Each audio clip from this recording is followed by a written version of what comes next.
Siap. Berapa? Selamat pagi, Ibu Guru.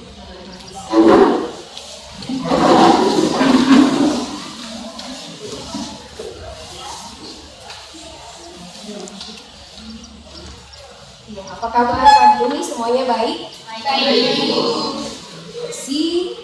Kita akan ada dalam proses pembelajaran kita di pagi ini. Namun sebelumnya saya meminta Henry untuk membawakan kita di dalam doa mengawali seluruh kegiatan pembelajaran kita di pagi ini. Silakan.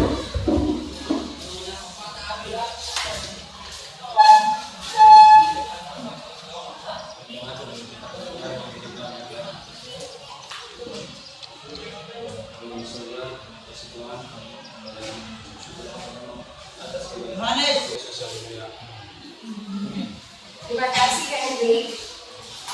Sebelum kita mulai dengan pembelajaran kita di saat ini, saya akan mengasumsi kehadiran Anda. Saya tanya sekretaris berapa yang hadir?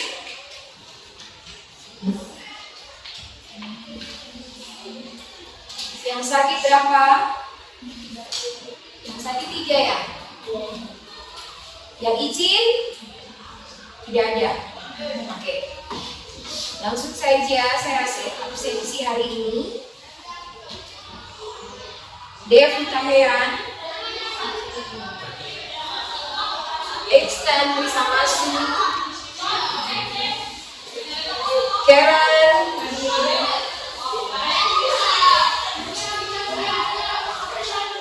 Talapua, Pormes, Friska, Tomasua, Eumase, Video Besi, ya. Siap ya mengikuti pelajaran di hari ini? Di hari ini kita ada dengan materi yang baru. Namun sebelum saya menyampaikan terkait dengan materi pembelajaran di hari ini, saya meminta Anda untuk menyimak 2 gambar yang akan saya tampilkan. Ya, saya akan menyajikan 2 gambar di slide ini.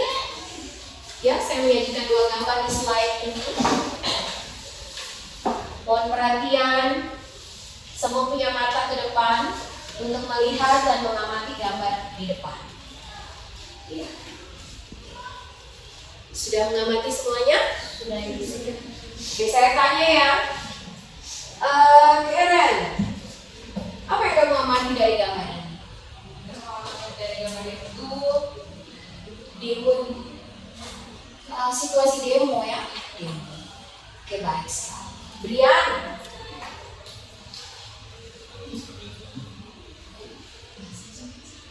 gambar apa yang kamu amati? Mahasiswa yang sedang demo. Oke, baik. Ada lagi? Yuda? Mahasiswa yang sedang demo karena tidak sesuai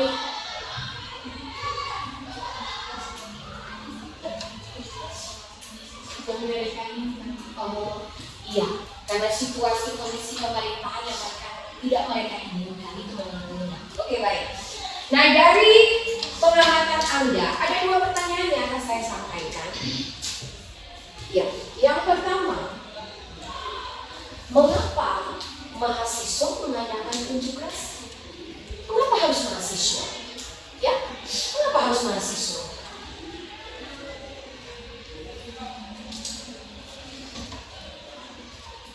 Thomas Moore, mengapa harus mahasiswa?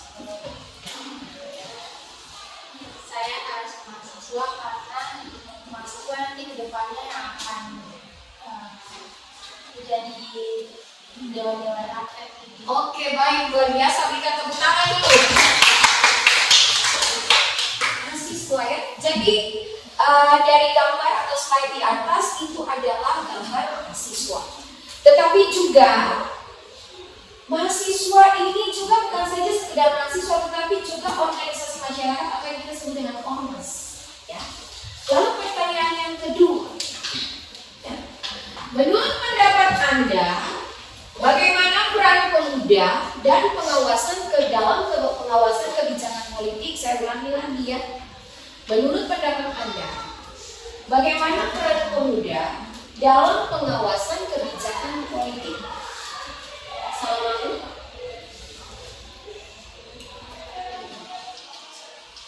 Oke, ada yang bisa? Kenapa sampai harus pemuda?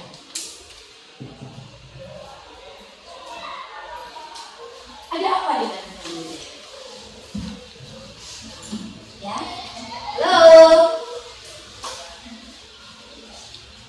Karen. Jadi kenapa harus pemuda? Kalau menurut saya sebagai tadi bilang semacam kalau pemuda itu apa dewan mereka nanti yang masa depan. Jadi menurut saya memang harus pemuda karena jarang sekali kita lihat ada orang-orang yang misalnya di atas pemuda itu jarang sekali mereka melakukan demo.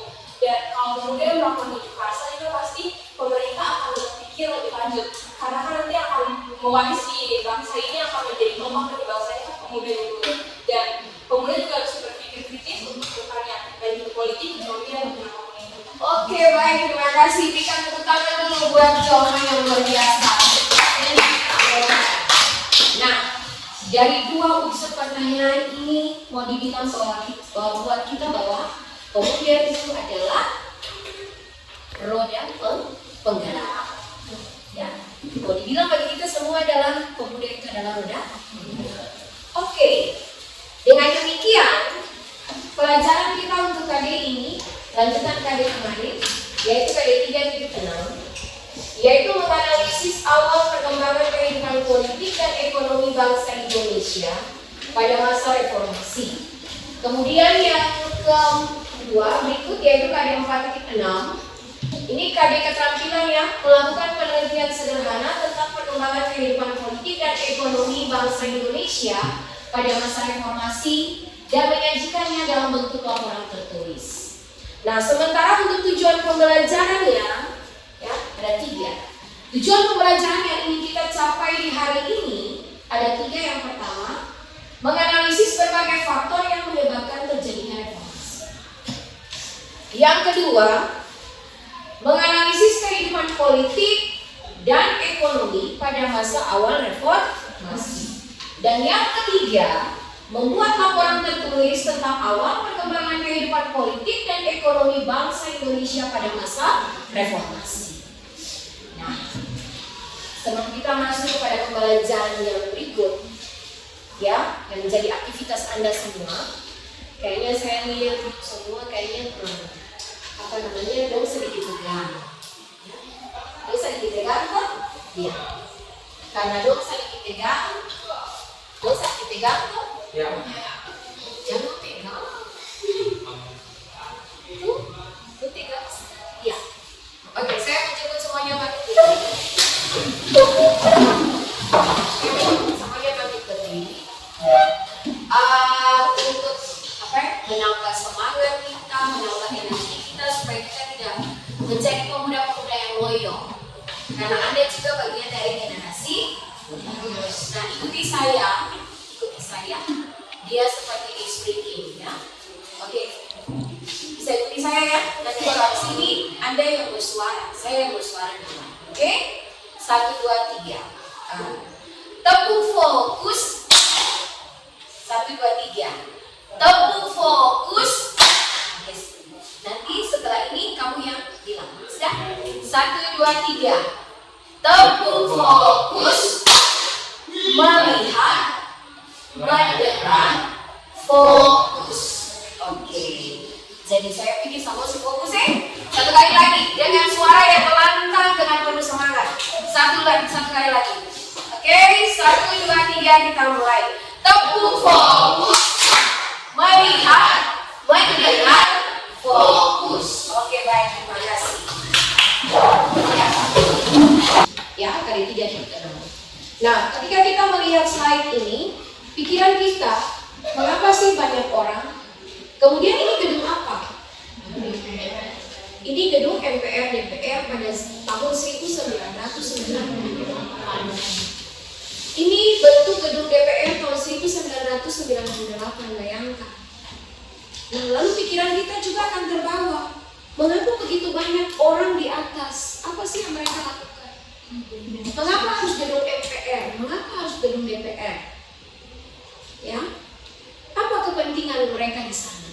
Itu menjadi pertanyaan kita. Nah, era 1998 menjadi batu loncatan bagi bangsa Indonesia untuk keluar dari masa Orde Baru. Mengapa saya bilang demikian? Karena ketika banyak orang ada di gedung MPR dan DPR ini, hanya satu, mereka menginginkan adanya perubahan. Nah, apa itu perubahan? Yang kita kenal dengan istilah reformasi. Satu kali lagi, istilah apa? Reformasi. Istilah reformasi. Lalu yang kedua, ada pamflet, tulisan bilang satu sehati menuntut reformasi. Jadi intinya, pemuda dalam hal ini mahasiswa maupun organisasi masyarakat, mereka menuntut adanya reformasi. Apa yang disebut dengan perubahan. Oke. Dengan demikian, ya, ada peta konsep, ya saya buat seperti ini, peta konsepnya, yaitu masa awal reformasi. Nah, di dalam peta konsep ini, masa awal reformasi ini saya bagi menjadi 3, yaitu latar belakang terjadinya reformasi, tuntutan agenda reformasi, dan kondisi politik dan ekonomi setelah 21 Mei 1998. Jadi di sini yang dimaksudkan dengan reformasi, kalau kita lihat dari atas, reformasi itu adalah perubahan terhadap suatu sistem yang telah ada pada suatu masa.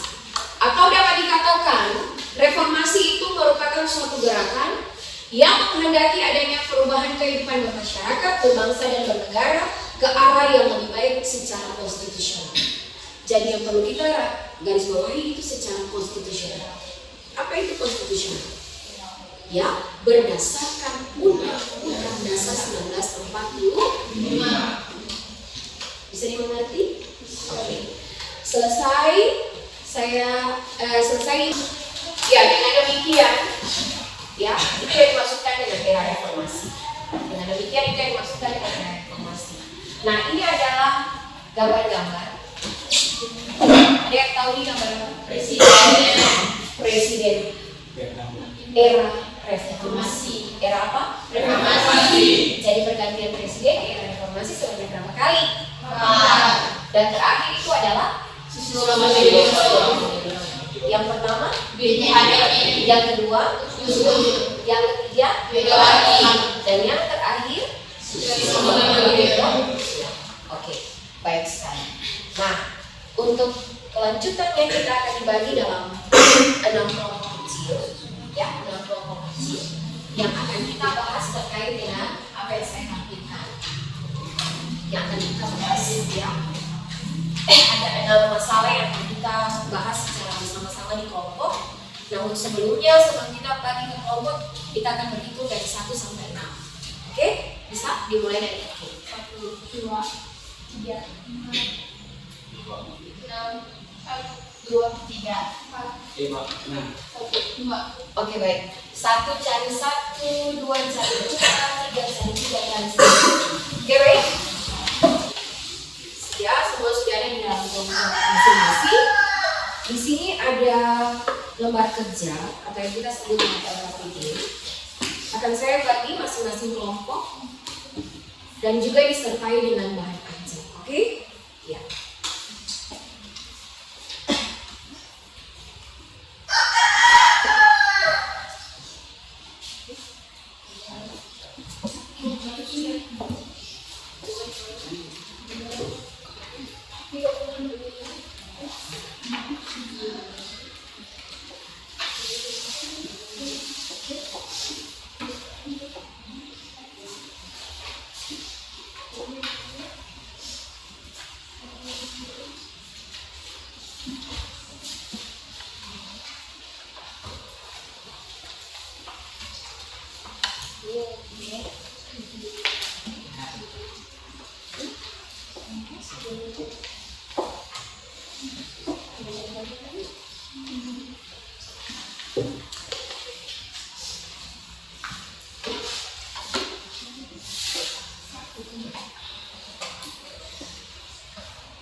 Masing-masing kelompok sudah siap? Sudah siap. Oke. Kita akan dalam proses pembahasan. Saya mohon masing-masing menghargai pendapat orang lain ya. Oke, untuk itu saya berikan kesempatan yang pertama bagi kelompok 1, disilakan.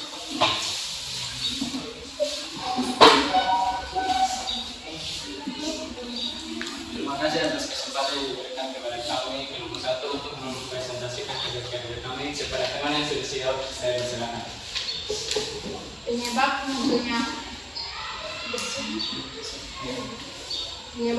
reformasi di Indonesia disertai dengan penjelasannya. Penyebab munculnya reformasi yaitu ditandai dengan adanya krisis multidimensi.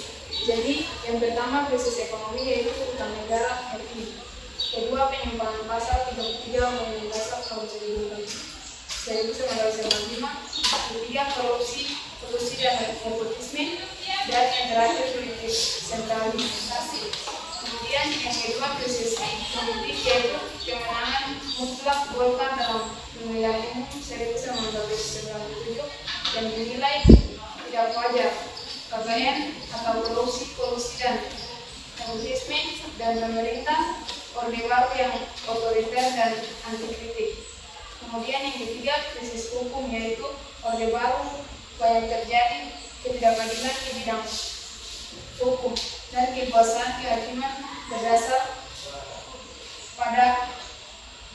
pasal 24 Undang-Undang Dasar 1945.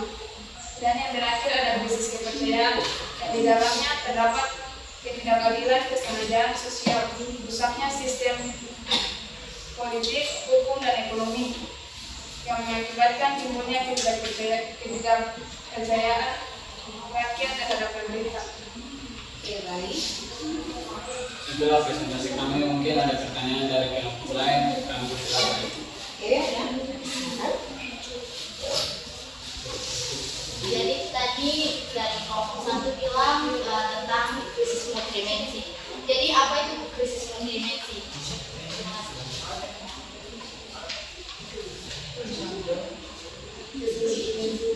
Di bidang politik, ekonomi, hukum, dan kepercayaan.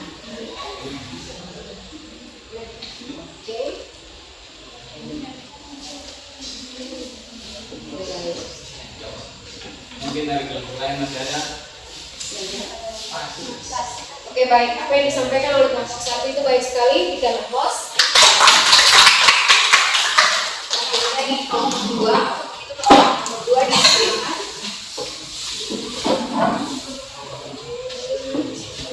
Ya teman-teman yang diberi, terima kasih atas kesempatan yang diberikan.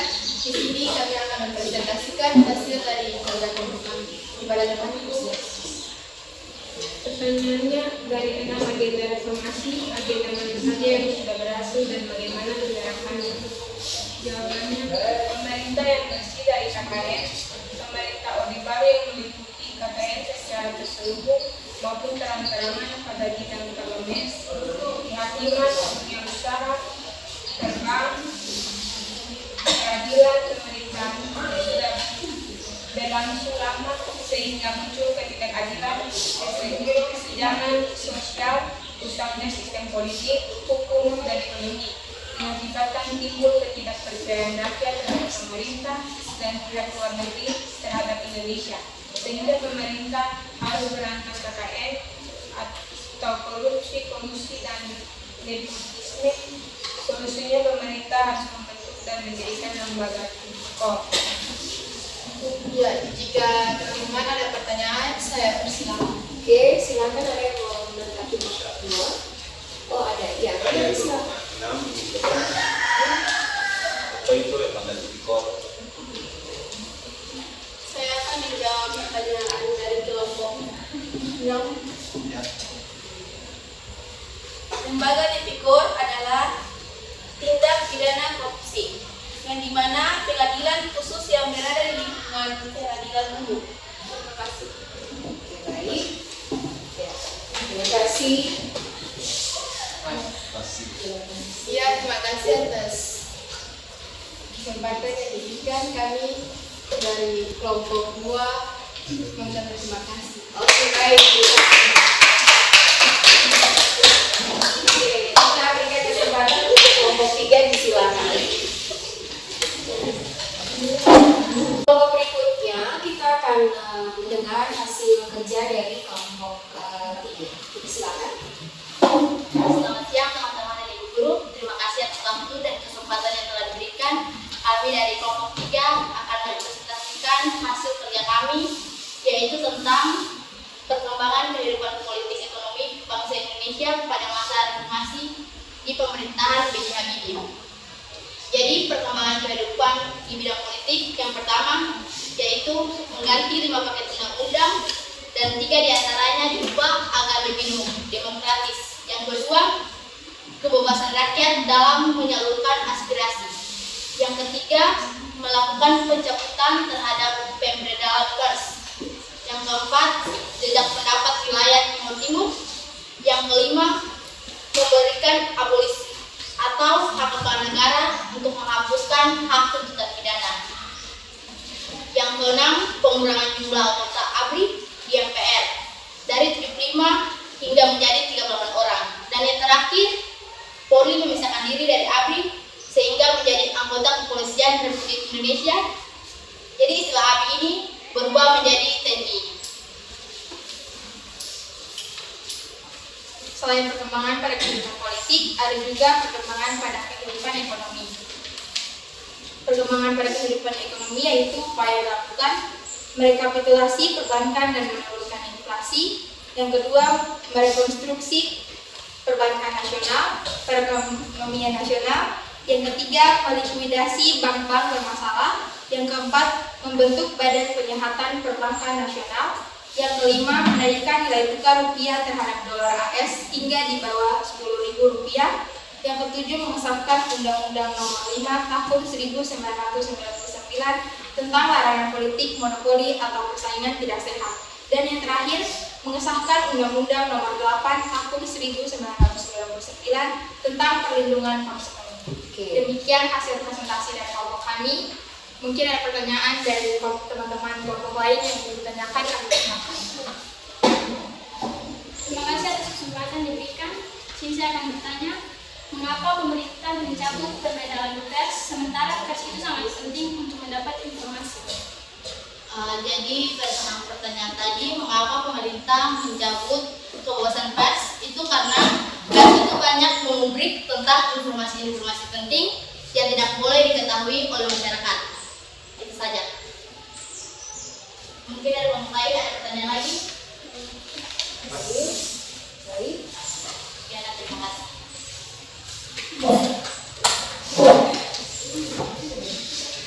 Oke, terima kasih untuk kelompok 3. Kita akan beri kamus dulu.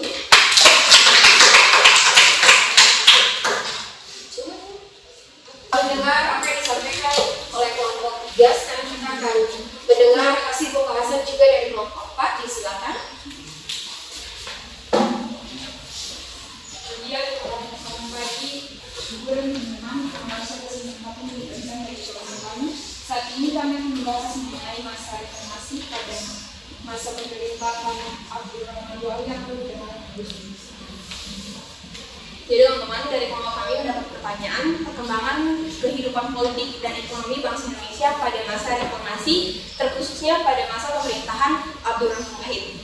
Nah, di sini kelompok kami mendapatkan beberapa jawaban dari kehidupan politik Yang pertama itu Departemen Penerangan itu dibubarkan.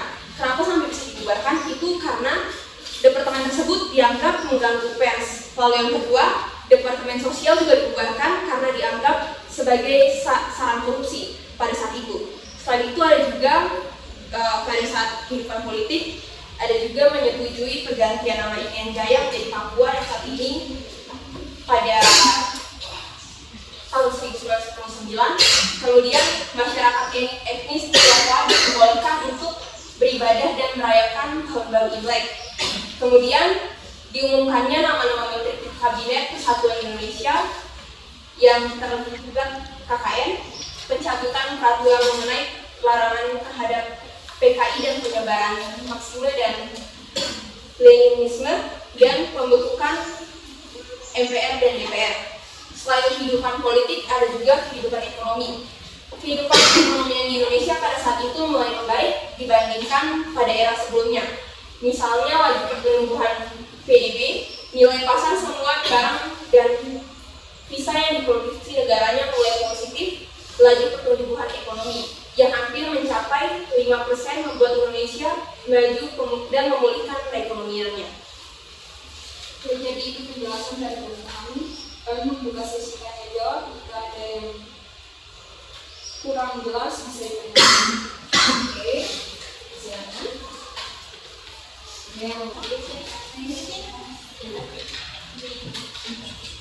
Jika tidak ada pertanyaan, sekian dari kelompok kami. Jauh dari kesempurnaan karena yang sempurna hanya ini.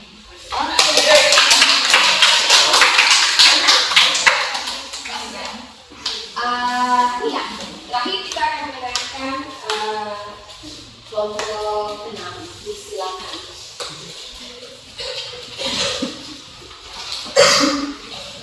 Terima kasih yang dalam memberikan kesempatan untuk bercerita hasil kerja bersama. Jadi pertanyaannya yaitu bagaimana kehidupan politik dan ekonomi bangsa Indonesia pada masa reformasi, yaitu pada masa pemerintahan Presiden ke-6 yaitu Susilo Bambang Yudhoyono. Jadi jawabannya itu yang pertama kebijakan ekonomi. Kebijakan yang dia buat yaitu menutup hutang kepada Paris Group sebesar 36,6 miliar US.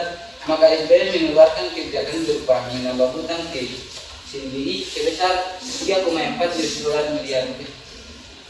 Pada tanggal 19 Desember 2004, menaikkan harga BBM mewah yang dialokasikan untuk dana pendidikan dan menutup hutang luar negeri. Yang ketiga, sedikit demi sedikit menarik dana subsidi migas yang selama ini membeban pemerintah.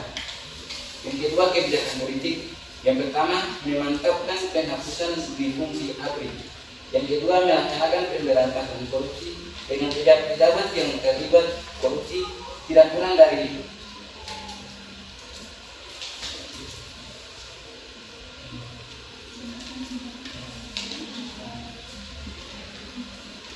awal Yohan, yaitu Gubernur BI yang merupakan menantunya sendiri. Yang terakhir, memperpanjang darurat sipil dan mengadakan perundingan dengan toko GAM di Helsinki melalui perantara krisis manajemen inisiatif di bawah pimpinan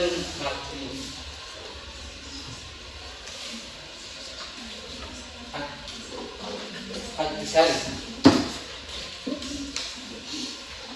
Ya, demikian penjelasan dari kelompok kami. Jika ada pertanyaan yang ingin diberikan, kami persilakan. Oke, ada yang ingin bertanya? Ya, silakan. Ya, terima kasih atas kesempatan yang diberikan. Di sini saya akan bertanya, mengapa pemerintah menghapus duit fungsi ABRI?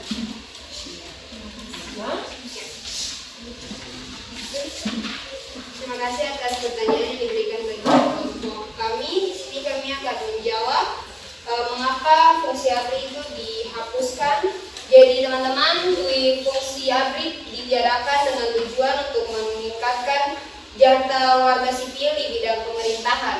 Jadi hal ini dilakukan karena banyak dari anggota ABRI yang mendominasi pada bagian pemerintahan dan membuat sistem pemerintahan di Indonesia itu di Indonesia pada masa itu tidak transparan. Mungkin ini saja yang dapat saya. Oke, baik sekali.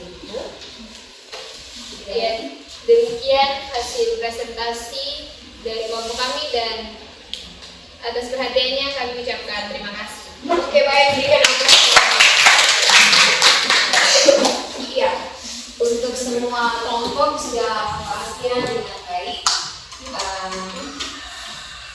Kita akan sama-sama memberikan kesimpulannya.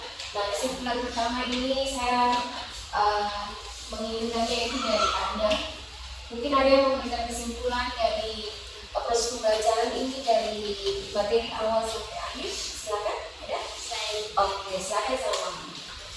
Jadi kesimpulannya, jadi reformasi itu muncul di Indonesia disebabkan oleh yang pertama itu adanya ketidakadilan di bidang politik, ekonomi dan hukum. Yang kedua itu pemerintah Orde Baru tidak konsisten dan konsekuen terhadap tekad awal munculnya Orde Baru. Yang ketiga munculnya suatu keinginan untuk terus-menerus mempertahankan kekuasaannya dalam status quo. Yang keempat, terjadinya penyimpangan dan penyelewengan terhadap nilai-nilai Pancasila dan Undang-Undang Dasar 1945 yang direkayasa untuk melindungi kepentingan penguasa. Yang keenam, timbulnya krisis politik, hukum, ekonomi, dan kepercayaan. Jadi dapat disimpulkan bahwa reformasi sendiri merupakan suatu perubahan tatanan kehidupan lama dengan tatanan kehidupan yang baru dan secara hukum menuju ke arah perbaikan. Jadi gerakan reformasi ini telah terjadi di Indonesia pada tahun 1998 setelah Presiden Soeharto itu turun daripada jabatannya. Jadi ini reformasi sendiri ini merupakan suatu gerakan yang mengadakan suatu perubahan bagi bangsa Indonesia. Terima kasih. Oke, baik. Disampaikan oleh Salamaku. Saya tambahkan sedikit saja terkait dengan materi kita di hari ini. Materi di hari ini belajar bahwa kita adalah penerus generasi bangsa, generasi muda yang harus terus melakukan apa yang disebut dengan perubahan. Mengapa demikian? Kalau kita tidak mau membuka diri untuk berubah, maka kita tidak akan menjadi orang-orang yang luar biasa. Artinya orang-orang sukses untuk bangsa dan negara ini. Nah, belajar dari reformasi, ya, mulai dari Presiden B.J. Habibie sampai dengan Susilo Bambang Yudhoyono, ya, belajar bagaimana kita yang disampaikan oleh Salamaku itu betul, ya, merubah seluruh tatanan kehidupan yang berdasarkan kepada konstitusi. Dan di sini perlu diingatkan lagi, lewat reformasi kita mengenal apa yang disebut dengan pemilu yang berdasarkan dengan demokrasi dan Pancasila. Oke, bisa dimengerti ya? Ya. Nah, untuk menilai kesiapan Anda terkait dengan materi ini bahwa Anda sudah mengerti dan memahami, kita akan masuk dalam evaluasi. Nah, evaluasi ini akan dalam bentuk kuis, yaitu kuis-kuisis, dan pertanyaan-pertanyaan itu semua sudah dikenal di dalam kuis tersebut. Nah, saya akan membagikan linknya, lalu Anda membuka HP Anda masing-masing sesuai dengan apa yang sudah saya sampaikan sebelumnya terkait dengan aplikasi ini ya. Oke, masing-masing menggunakan HP.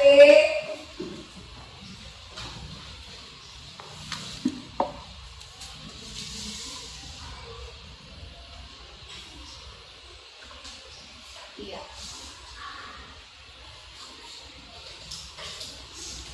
Ya, saya tampilkan evaluasinya dalam bentuk kuis, yaitu kuisis, aplikasi kuisis, ya, aplikasi kuisis.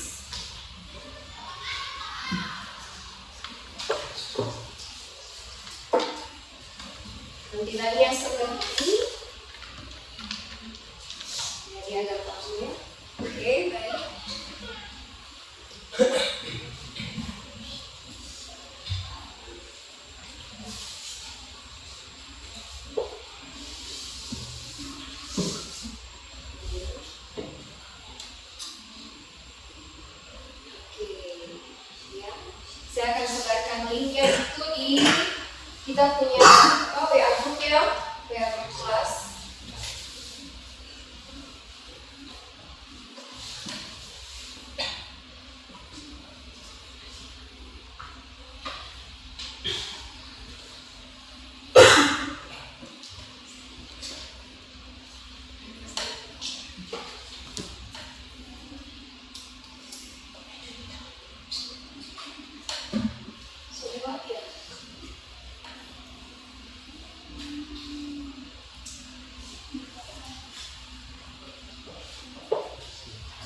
sebenarnya.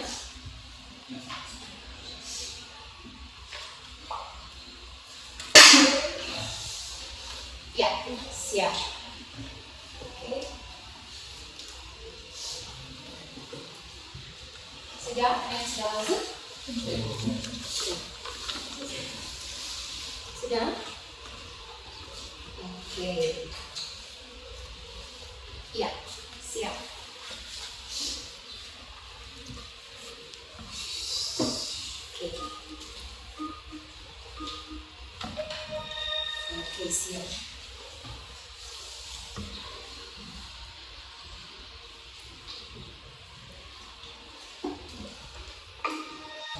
Oke, masing-masing soal yang punya detiknya berbeda, ya.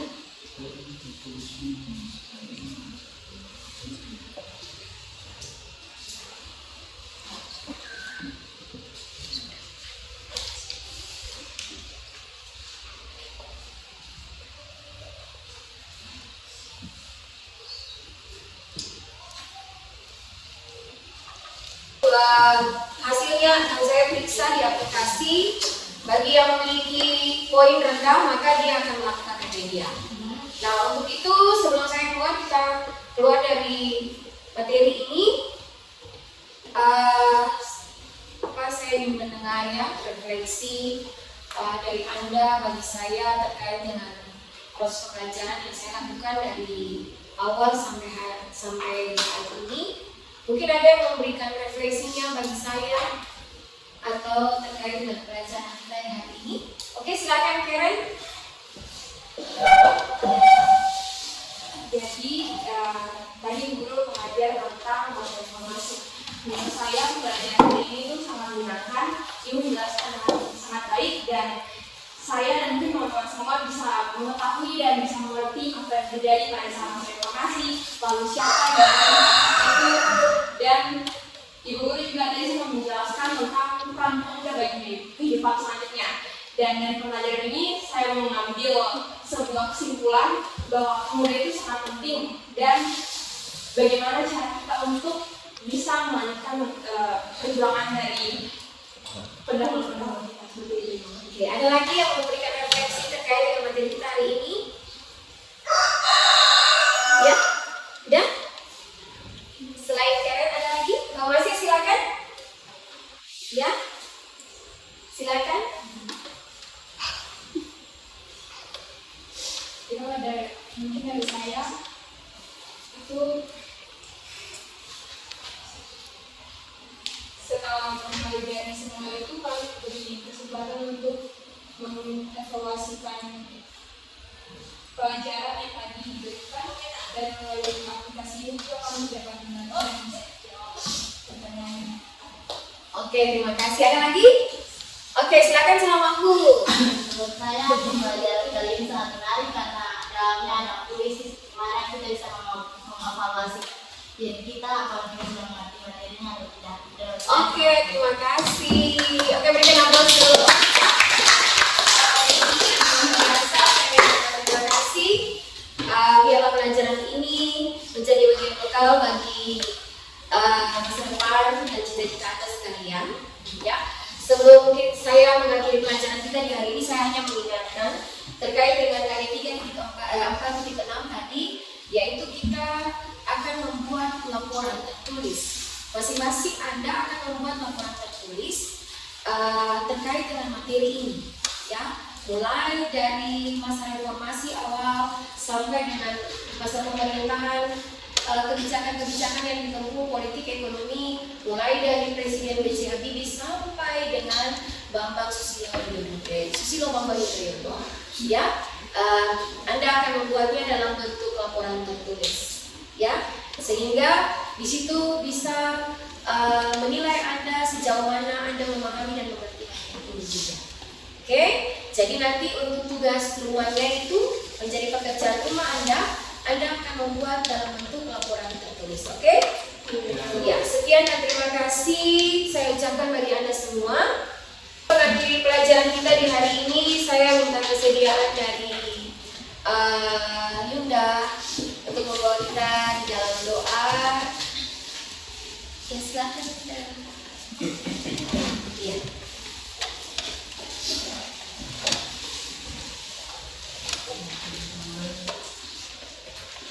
Teman-teman, sebelum kita mengakhiri pelajaran di hari ini, marilah kita berdoa. Doa ini saya bawakan secara agama Islam, yang lain mohon disesuaikan. Berdoa mulai. Bismillahirrahmanirrahim. Alhamdulillahirabbil alamin. Arrahmanirrahim. Maliki yaumiddin. Iyyaka na'budu wa iyyaka nasta'in. Ihdinas siratal mustaqim. Siratal ladzina an'amta 'alaihim ghairil maghdubi 'alaihim. Doa selesai. Terima kasih Yunda untuk doanya. Siap. Selamat. Selamat siang, Ibu Guru.